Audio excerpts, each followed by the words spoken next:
Bonjour Didier Dubout. Vous Bonjour êtes le Patrick. petit-fils d'Albert Dubout, l'un des pères du dessin de presse moderne. Alors, à l'occasion du drame de Charlie Hebdo, on a beaucoup parlé de Cabu, de Wolinski, des autres. On pourrait dire qu'Albert Dubout, qui est donc été né en 1905, est un petit peu le père de toute cette génération de dessinateurs. Votre grand-père a tout créé presque. Oui, il faut faire un hommage à Jean Cabu et à Georges Wolinski parce que c'était des pères qui ont continué, des dessinateurs qui avaient continué l'œuvre, la mémoire de l'œuvre de mon grand-père.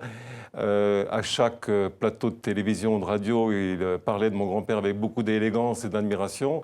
Et je leur dois beaucoup. Oui. On leur doit même aussi une grande exposition à la BNF qui avait été initiée alors, par Georges, en tout Oui, cas. alors on voit ici Cabu qui parlait tout le temps évidemment d'Albert Dubout, qu'il admirait tant. Et puis on voit aussi Wolinski qui s'est amusé avec une pipe cassée à la manière d'Albert Dubout. Hein. Oui, tous les deux, c'était C'était très pas une pipe, différent. c'était un cigare. Voilà, l'admiration était différente pour l'un et pour l'autre.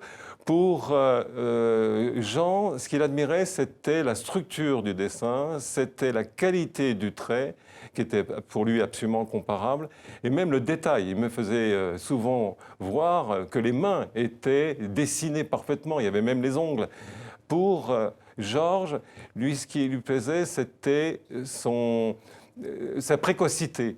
Il y a des dessins dans l'œuvre intégrale, il y a des dessins de 1924, donc mon grand-père a juste 17 ans, qui sont d'un modernisme. Je pourrais les mettre dans Charlie Hebdo ou dans d'autres hebdos à l'heure actuelle, en 2015. Oui, on va voir des dessins d'Albert Dubout.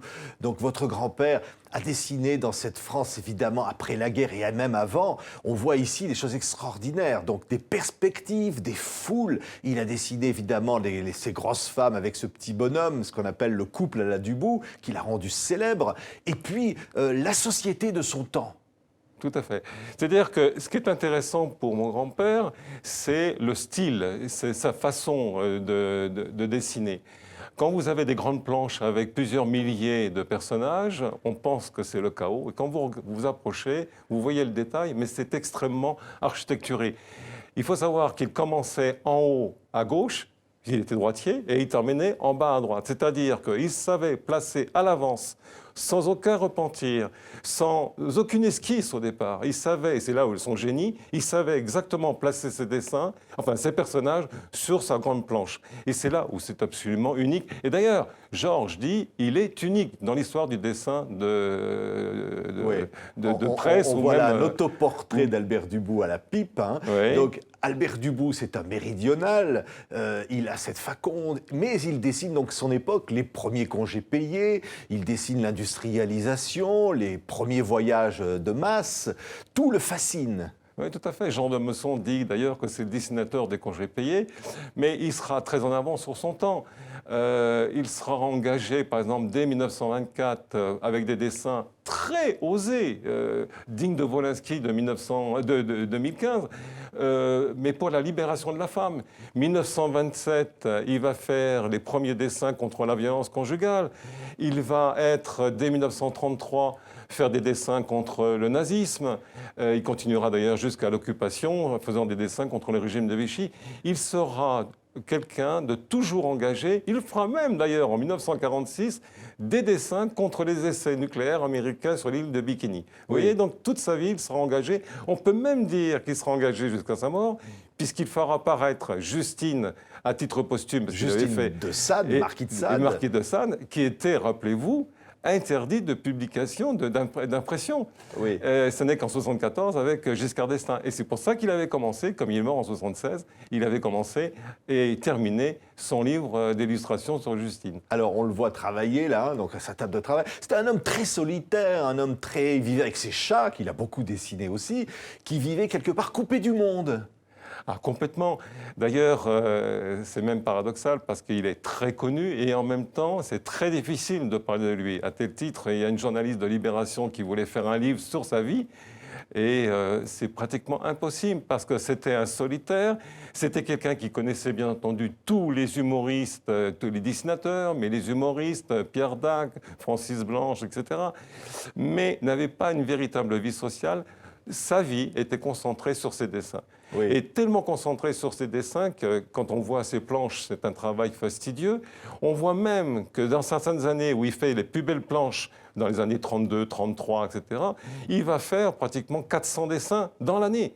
Il travaillait nuit et jour. Oui, alors évidemment, on pense à ses foules, vous l'avez dit, aux corridas, on pense à tous ces sujets extraordinaires qu'il a pu traiter donc dans sa carrière. Mais il y a finalement le ridicule de l'homme, c'est-à-dire l'art de la caricature.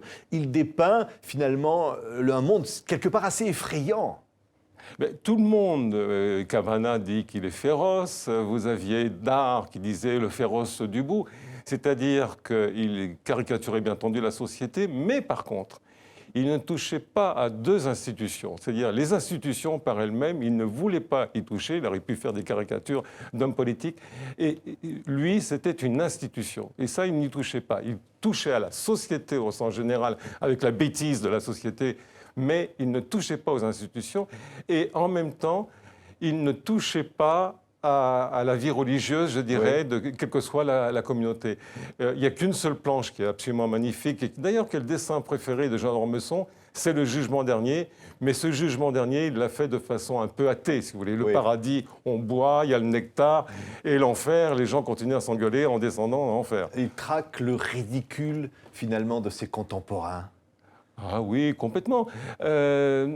D'ailleurs, avec mon grand-père, ce sont les paradoxes.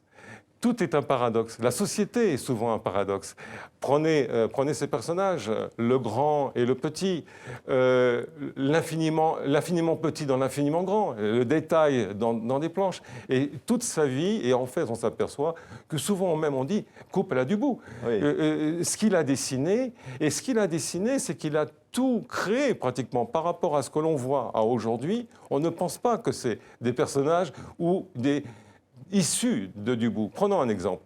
Vous prenez Obélix et Astérix, le grand et le petit. Ce n'est qu'une transgression, ce n'est qu'une inspiration du couple à la Dubout. Vous prenez les Dupont et Dupont. Les Dupont et Dupont sont des personnages créés par Dubout. La Castafiore, la grosse bonne femme, c'est un personnage Dubout. Et vous pouvez continuer comme ça pendant très longtemps. Ce qui est extraordinaire aujourd'hui, c'est que cette œuvre reste très contemporaine. Albert Dubout, aujourd'hui. Ah, totalement. Elle est même, ce que disait Georges Wolinski, elle est moderne. C'est ça qui est extraordinaire chez mon grand-père. C'est qu'elle est d'un modernisme au niveau du trait. Et d'ailleurs, même sa technique est particulière. Parce que pour avoir la qualité du trait, cette finesse, il travaillait avec une grosse loupe, avec une plume fabriquée spécialement en Angleterre, pour avoir le trait le plus fin.